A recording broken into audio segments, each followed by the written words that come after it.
Olá, queridos, tudo bem com vocês? Então, continuando nossa matéria aqui do sexto ano, já falamos um pouco aqui sobre os povos mesopotâmicos, né, os principais povos, falamos sobre o Código de Hammurabi, o Jardim Suspenso da Babilônia, e agora eu quero falar para vocês sobre os deuses mesopotâmicos. Então, esses deuses mesopotâmicos, eles tinham algumas referências, algumas aparências, algumas formas, né, que eram deuses em formato de homem, né, em formato de animais e homens e animais ao mesmo tempo, beleza? Então a isso nós chamamos de zoomórficos, né, que eram deuses em formatos de animais. Zoo no grego é animal, e mórficos é forma, então formas de animal, né? Zoomórficos, antropomórficos, antropos, a palavra antropos no grego significa homem. Antropomórficos é deuses em formato de homem e antropozoomórficos eram deuses que tinham as duas aparências, né? Por exemplo, um deus que tinha a cabeça de um touro e um formato de um corpo humano. Então, a isso nós chamamos de um deus antropozoomórfico, beleza? Então, eles eram politeístas, acreditavam em vários deuses, tanto na Babilônia quanto na Síria, os persas, eles eram dualistas. Os persas fogem um pouco, né, dessa questão do politeísmo, porque eles são o único povo que é dualista, eles creem em dois deuses. Nós vamos estudar mais sobre eles. Se eu não me engano, é lá no terceiro bimestre, isso mesmo, no terceiro bimestre nós vamos estudar sobre os persas. Eles eram dualistas, creem em dois deuses, que é o Ahura Mazda e o Ahriman, e eles têm uma religião, né, chamada zoroastrismo. E nós vamos estudar sobre isso, tá? No terceiro bimestre, fiquem tranquilos, tá? Eu nem vou prolongar aqui agora não, para não tomar nosso tempo. Mas a invenção da escrita cuneiforme, ela deu através dos sumérios. Alguns datam cerca de 3.000 anos antes de Cristo, 2.800 anos. Então, ou 3.200, ainda não tem uma concretização acerca disso, mas nós já temos uma concretização de que os sumérios foram os primeiros povos a desenvolver a escrita. Inclusive na página 49 aqui do seu livro, aqui está uma representação dos sumérios desenvolvendo. Eles tiveram a ideia de criar, né, tabuetas aí de argila, tá? Como essa que você pode ver aqui na sua câmera, aqui, tá vendo aqui? Uma tábua de argila, né, digamos assim, uns tabletes de argila, eles colocavam para secar. E aqui eles pegavam esse pincel aqui, que é chamado de cunha, né? Como se fosse uma cunha mesmo, né? O nome dele é cunha, né? Então, com essa cunhazinha aqui, eles pegavam, né? E escreviam nessa tabueta, nesse tablete aqui, beleza? Então, essa escrita, no início, ela tinha um aspecto pictográfico, né? Então, nós não tínhamos ainda a escrita alfabética, né, inventada. Então, a escrita alfabética ela é um desenvolvimento da escrita cuneiforme. Primeiro nós temos a escrita cuneiforme com os sumérios, depois nós vamos estudar sobre os egípcios no segundo bimestre agora. Então eles desenvolveram a escrita hieroglífica, e essas escritas eram escritas pictográficas, né? Eram desenhos que representavam ideias, né? Aí só depois que nós vamos ter o desenvolvimento da escrita silábica ou escrita alfabética, né? Primeiro a escrita alfabética começa a se desenvolver, e aí eles passam a desenvolver a ideia das sílabas, tá ok? Juntar uma letra com a outra para formar a sílaba, beleza? Então, nós vamos estudar sobre isso aí depois também. Mas, o nome dessa escrita que foi desenvolvida pelos sumérios é a escrita cuneiforme, tá bom? Cuneiforme, porque com essa cunha, com esse pincelzinho aqui chamado de cunha, eles escreviam nesse tablete de argila, beleza? Por isso que ficou o nome, né, os historiadores deram o nome de escrita cuneiforme, beleza? É a escrita mais antiga da história da humanidade, é a escrita cuneiforme desenvolvida pelos sumérios. Se nós fôssemos falar de legados deixados pelos povos mesopotâmicos, nós podemos falar da escrita, né? A escrita, eles desenvolveram, né? Os sumérios desenvolveram a escrita. Os babilônicos também, por exemplo, desenvolveram várias contas, né, de matemática. Eles desenvolveram também a ideia de separação do dia em horas. Hoje, por exemplo, nosso dia tem 24 horas, nossas horas são 60 minutos, nossos minutos são 60 segundos.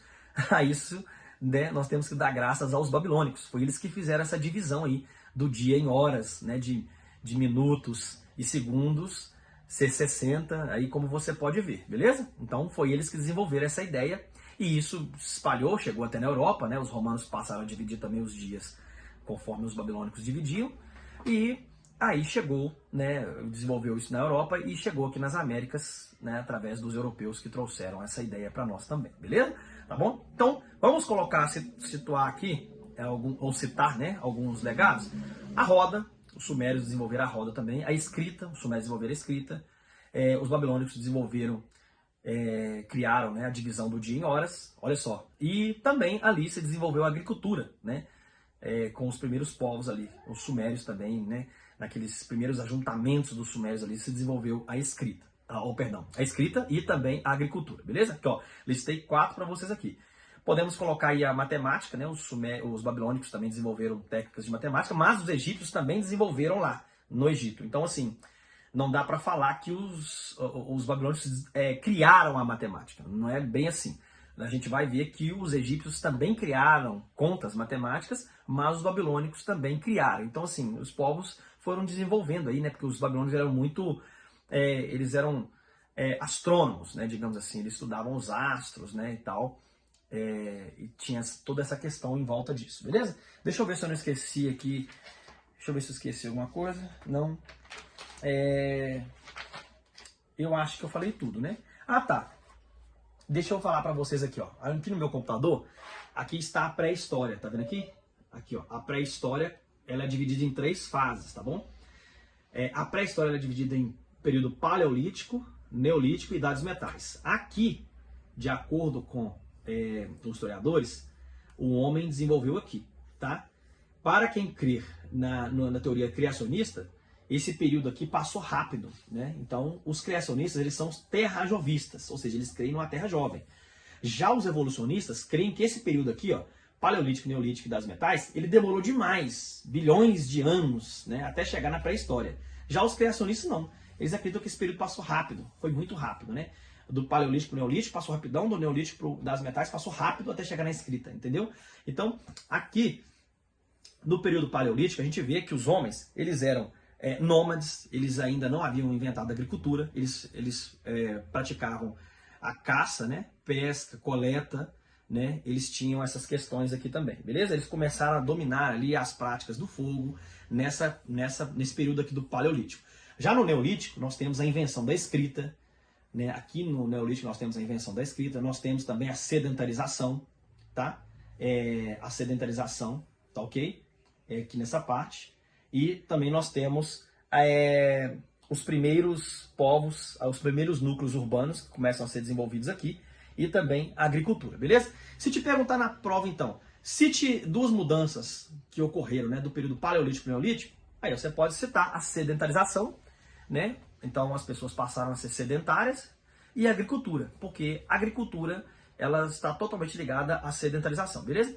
E aí depois nós temos a idade dos metais, e aí nós temos o desenvolvimento da escrita, que aí passa do período da pré-história para a idade antiga, beleza? Tá bom?